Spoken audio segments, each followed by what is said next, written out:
Now, with the hiker saved thanks to Fat Bear Week, viewers of the popular Livestream spotting the man on camera, you just saw him there, leading authorities to rescue him on a remote Alaska mountain. Today, I'm going to tell you about 5 of the most disturbing moments ever captured on Livestream. All of them were happening in real time.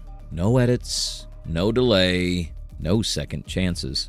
Before we start, every moment you're about to hear was captured live. The people watching had no idea what was about to happen. I post stories like this a few times a week. Moments that are strange, dark, and unsettling in ways that don't feel scripted because they aren't. If you're drawn to stories that don't sit right, subscribe. And tonight, turn the lights down. Okay, let's begin. On August 26, 2018, a regional Madden NFL tournament was underway at Jacksonville Landing in Jacksonville. The venue was crowded. Over 150 players and spectators packed into a gaming bar. Rows of monitors faced each other. Controllers clicked. Commentators spoke over the noise. The event was streaming live on Twitch. Among the competitors that afternoon was 24-year-old David Katz, a professional Madden player. Everything appeared routine until around 1:30 p.m. The livestream camera cut to full-screen gameplay. Viewers assumed it was a production switch. Then sharp cracks echoed through the audio. At first, some thought it was in-game sound effects. Then came the screaming. Just seconds before the audio filled with panic, a red laser dot briefly appeared on one player's chest, visible on the broadcast. Inside the venue, chaos erupted. People ducked under tables, chairs overturned. Others rushed toward exits blocked by wires and equipment. The space was tight and cluttered. A lot of good games going on. It's a lot. It's going to be hard to get them on stream. It's not a lot. It's not a tough out.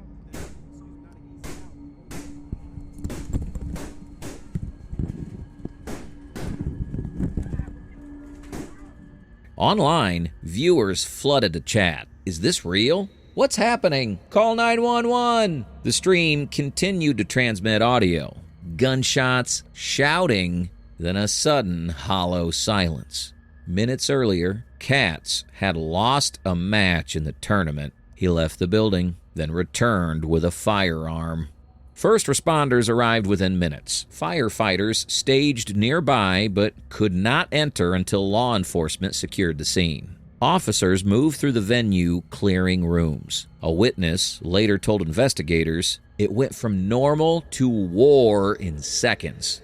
Inside, they found 3 bodies. 2 were competitors, including 22-year-old Elijah Clayton. The third was Katz, who had shot himself after opening fire. Investigators later determined that Elijah Clayton had been Katz's primary target. The laser sight captured on stream wasn't random. It was deliberate. Besides the 2 fatalities, 10 others were injured. The attack only lasted minutes. The impact lasted far longer. Single suspect in this case is a white male, and this is pending confirmation, but we believe the suspect to be 24-year-old David Katz from Baltimore, Maryland. And the FBI is assisting us with that leg of the investigation in Baltimore. The tournament ended permanently. Clips of the live stream were removed, but fragments remain, mostly audio, distorted and abrupt. What unsettles people who watched live isn't just the violence. It's how ordinary everything looked seconds before. A competitive game, focused players, routine broadcast, then sound, not visuals, told viewers something irreversible had happened. And by the time anyone understood it, it was already over. For the people in Jacksonville, the horror was sudden. It exploded without warning. But the next story is different. This time, viewers didn't just hear the chaos, they watched someone slowly realize they weren't getting out. On November 22, 2016, in Jackson, 19-year-old Anthony Gellia went live on Facebook. At first glance, it looked like another reckless live stream. A young man pacing, drinking, ranting to a small online audience. He appeared intoxicated, agitated, restless. Viewers trickled in. Some laughed in the comments. Others told him to calm down. It felt chaotic, but not yet dangerous.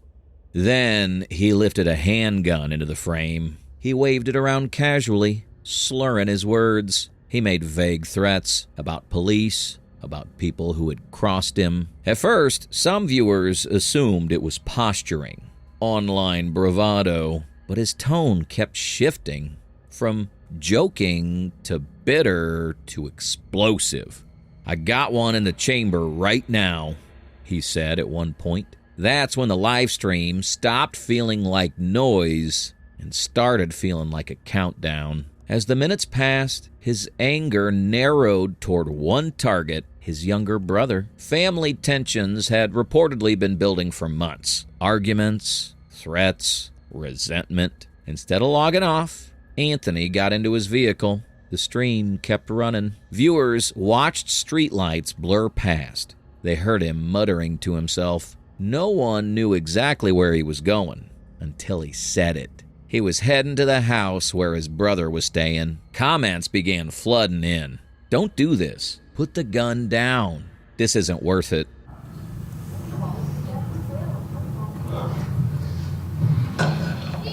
Anthony, stop it!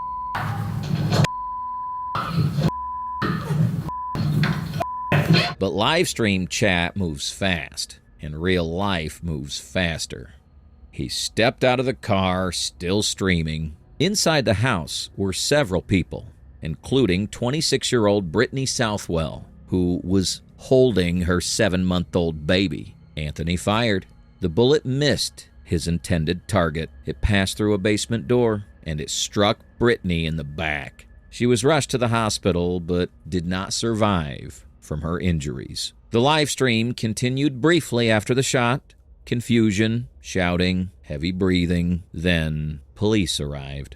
Anthony was arrested shortly after. During interrogation, investigators later said he showed little visible remorse. The live stream, which had begun as a chaotic rant, became key evidence in court. In May 2018, he was sentenced to life in prison without parole. What started as online rage ended in irreversible loss. The most disturbing part isn't the gun. It's the timeline. Viewers watched the escalation in real time, from threats to driving to arrival to a fatal shot.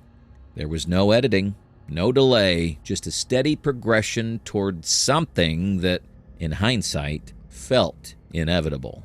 And somewhere in the comments, you can still find messages from people who thought he was bluffing, until he wasn't. In 2020, a young man known online as Smash God XXX was live streaming from his apartment. Life looked ordinary to his viewers. He played games, joked with fans, and occasionally shared glimpses of his home life. He lived with his girlfriend, who often appeared briefly on stream, and his sister, who sometimes hung around in the background. To casual viewers, it was just another chaotic, slightly messy live stream. One evening, the couple began arguing live on camera. At first, it seemed like the usual bickering. His girlfriend tried to explain herself, her voice quivering, tears streaming down her face. He, meanwhile, barely reacted, casually dismissive, ordering a beer without acknowledging her distress. Yo, no bring me my beer. My beer's right there in the living room, actually. I'm not f***ing your maid, okay? I just want to chill, like, just The viewers in chat noticed the tension and began questioning what was happening. But his calm, almost glib demeanor created a dissonant, chilling effect. Over the next few minutes, the argument escalated. He made cutting remarks, mocking her attempts to appear reasonable. know what the is wrong with you guys, you know. Me and Jess were good, and she's crying because you guys are the one posting unnecessary shit and stuff. I would never do anything to hurt her, right? Meanwhile, his sister, present off camera for much of the stream, suddenly grabbed the camera. She confronted the chat instead of the situation, calling viewers tripping for assuming abuse was happening. The conflict became surreal. What?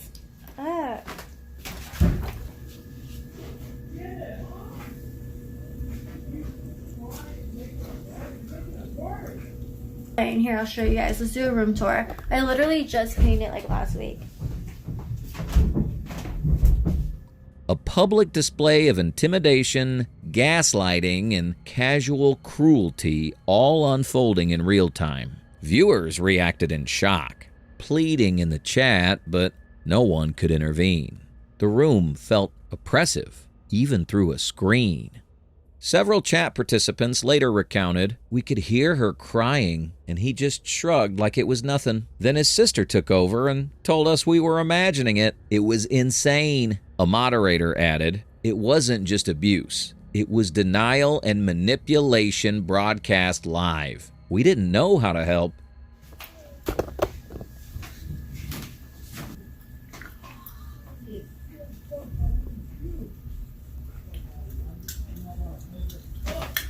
Yeah, I think you guys are tripping.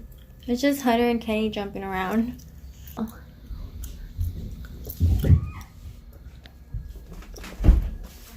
Yeah. Alright. Well, we'll be back, okay?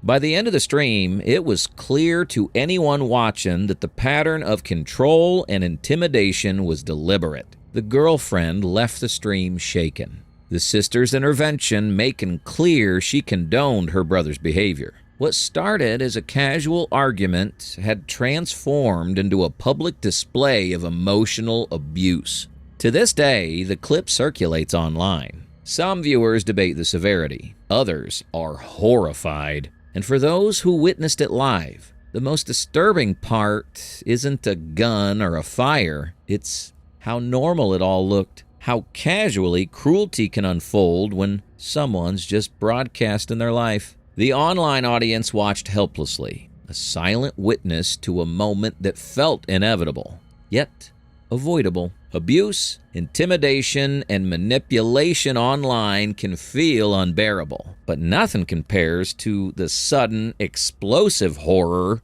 when violence erupts in a crowded room. Live for everyone to witness.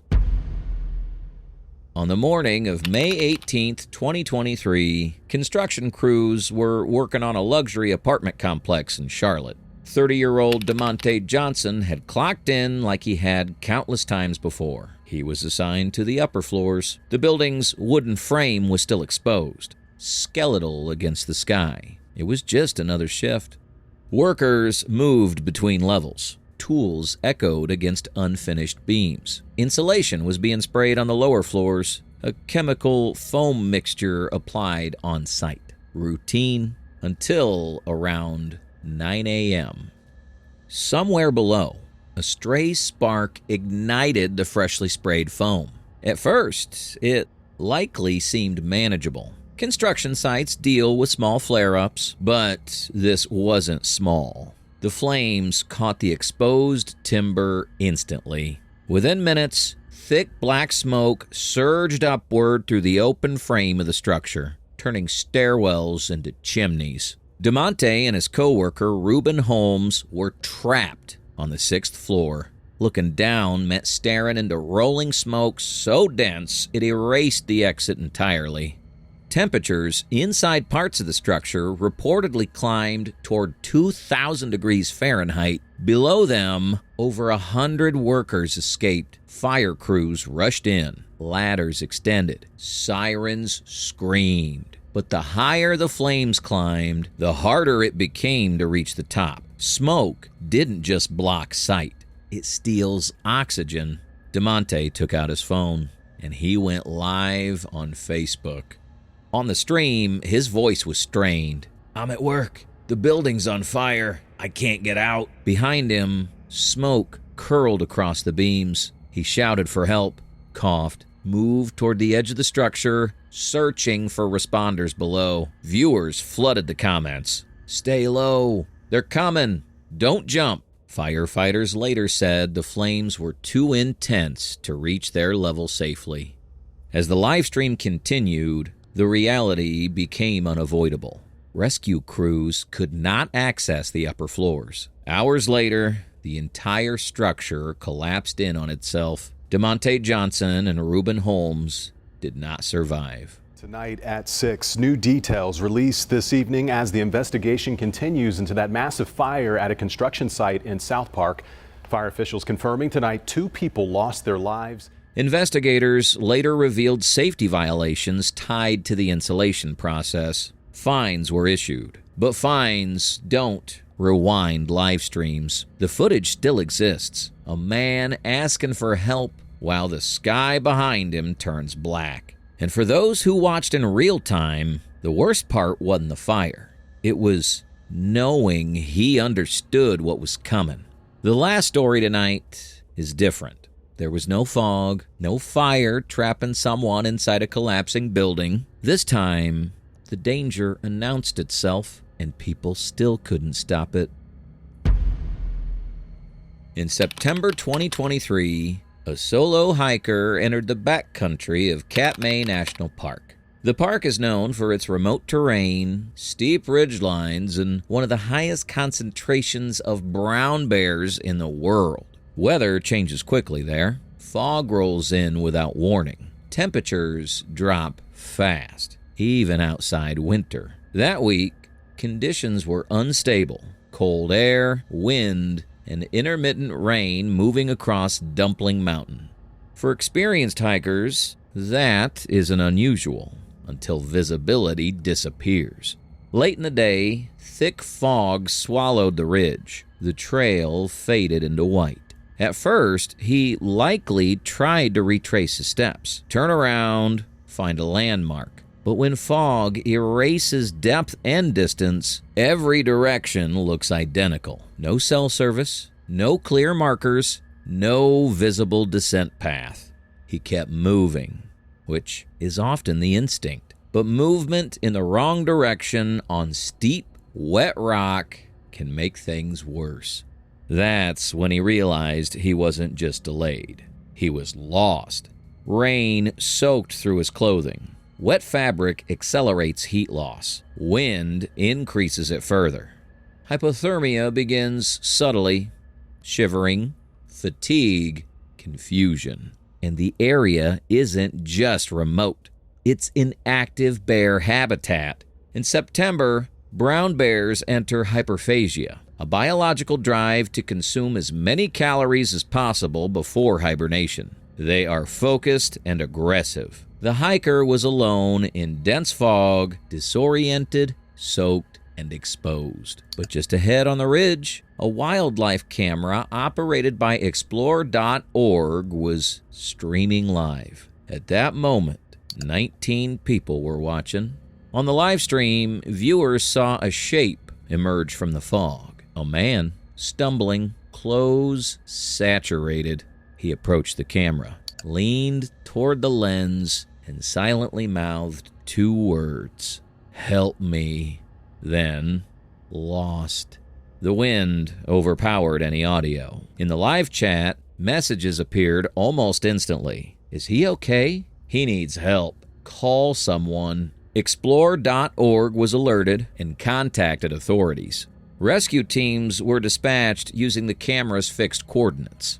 And here's what makes this case unsettling. If no one had been watching, there would have been no alert, no rescue call, no search directed to that exact ridge. Hours later, responders reached him alive. The footage still circulates, a silent plea through fog. 19 viewers happened to be online. That number is the difference between a rescue story and a recovery mission. And in a place that vast, coincidence can mean survival. From survival in the wilderness to danger of a very different kind, sometimes the threat isn't nature, it's the people around you, and the camera is still rolling. We may never fully understand what pushes someone to cross that final line, especially when the whole world's watching. If you found this episode compelling, check out our video on the 5 most disturbing reality TV moments caught on camera. And make sure to subscribe, because next week we're covering more disturbing, strange, and unsettling moments. Thanks for watching. I'll see you in the next one.